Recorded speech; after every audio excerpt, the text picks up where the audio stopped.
监理站人员到计程车行稽查，车行老板大吐苦水。本来是有40几个了，然后就这2天就电话都不响了，然后司机有的都跑了，现在差不多7、8个吧。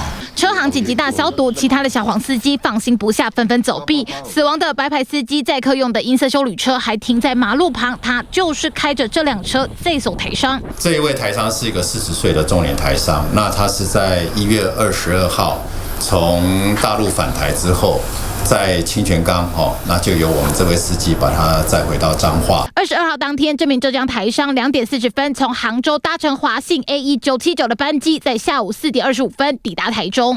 台商下飞机之后，直接搭上死者的白牌计程车。在移动的过程中，这名台商就咳嗽咳得相当严重，疑似就是在车上的时候把病源传染给死者。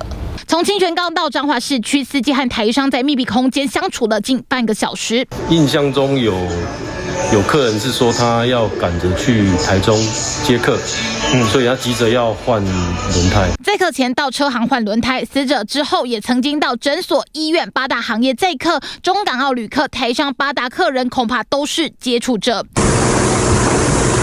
死者常出没的地点，大动作的灭菌消毒，曾经接触的对象人心惶惶，就怕自己成为下一个病例。疑似为感染源的40岁台商，除了死者，接触对象还有父母和弟弟等人。目前先采取自主管理，近日将裁剪追踪。记者陈志伟公寓的詹景成、台中彰化采访报道。